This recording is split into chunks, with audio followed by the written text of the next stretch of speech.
A ver, pensemos en esto. Una herida que simplemente no sana.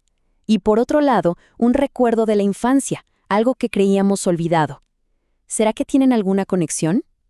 Bueno, en este análisis vamos a ver un caso real que nos muestra justo eso, cómo el cuerpo a veces se acuerda de lo que la mente parece haber decidido enterrar. Ok, entonces, la historia arranca justo en ese punto donde la medicina, digamos, tradicional, se topa con una pared. Tenemos una herida que no cierra. No importa el tratamiento, nada, simplemente se niega a sanar. Y claro, lo que parecía un problema puramente físico, en realidad escondía algo mucho, mucho más profundo. Y aquí está el corazón del asunto, el verdadero enigma. Imagínense, una paciente que ya superó un cáncer de mama, pasa por una mastectomía y en la cicatrización hay una partecita que no cierra. Se queda ahí ulcerada. Es como un recordatorio constante, ¿no?, de que algo seguía pendiente. Y fue justo ahí que la búsqueda de respuestas tuvo que cambiar de rumbo, ir más allá de lo puramente físico. Entonces, para tratar de entender qué mensaje traía esta herida, se buscó una interpretación más simbólica. Hay una teoría, la de la biodescodificación, que plantea que cada síntoma, cada cosa que nos pasa en el cuerpo, tiene una historia detrás. Y para este caso en particular, la palabra clave, la pista principal, iba a ser el nido.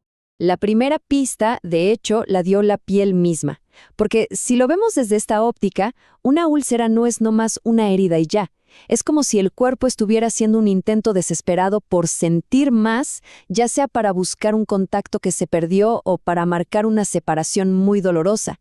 Piénsenlo, al final del día, la piel es nuestra primera frontera con todo lo que nos rodea.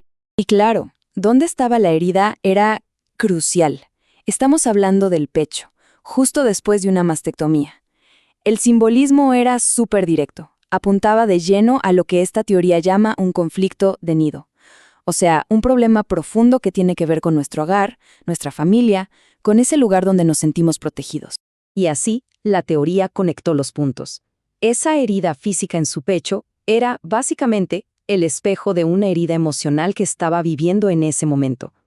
Ella sentía que su nido, su familia, se le estaba cayendo a pedazos. Y esa sensación de impotencia era lo que mantenía la herida, bueno, literalmente, abierta. Pero ojo, que esa angustia del presente era solo la punta del iceberg. La raíz de todo esto estaba mucho, mucho más abajo, escondida en un recuerdo de la infancia que llevaba décadas enterrado. Y fue una simple pregunta, una sola pregunta en la sesión, la que se convirtió en la llave para abrir esa puerta que había estado cerrada por tanto tiempo. Estaban en la sesión explorando esa sensación de impotencia, de separación que le causaba la herida. Y, de repente, ¡pum!, le vino una imagen de la nada. Un recuerdo de cuando tenía 4 años. Súper vívido, totalmente inesperado.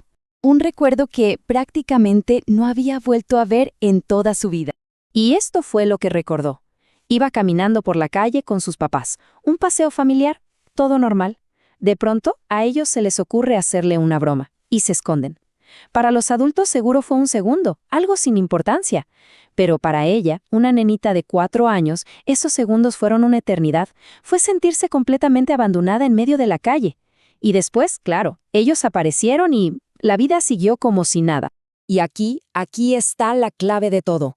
Ella, como adulta, al recordarlo, le quitaba importancia. Decía, ay, no fue tan grave. Pero, ¿y la niña de 4 años? Para esa niña la experiencia fue de pánico absoluto. Un estrés tremendo, imposible de procesar para esa edad. Y lo más importante de todo, lo vivió sintiéndose completamente sola. Imagínense, en esa cabecita la pregunta era existencial. Para ella no fue una broma, fue abandono.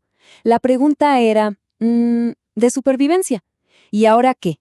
¿Cómo voy a sobrevivir sola en el mundo?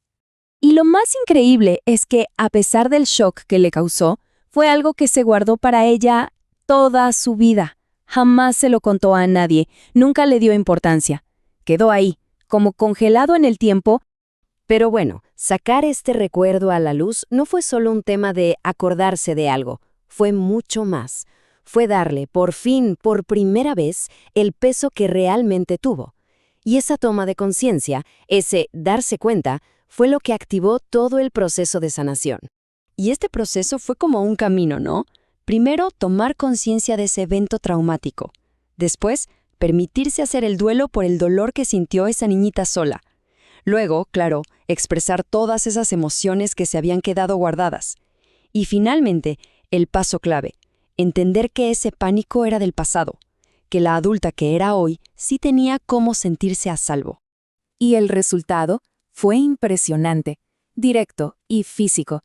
Después de esta toma de conciencia, esa herida que llevaba tanto tiempo sin sanar, finalmente cerró. Por completo. Pero la curación no fue solo en la piel. Al sanar esa herida original, la de abandono, toda la angustia que sentía por su familia, por su nido de ahora, también empezó a calmarse. Y sus relaciones familiares mejoraron un montón. Este caso, la verdad, nos deja pensando. Nos deja con una pregunta que resuena bastante.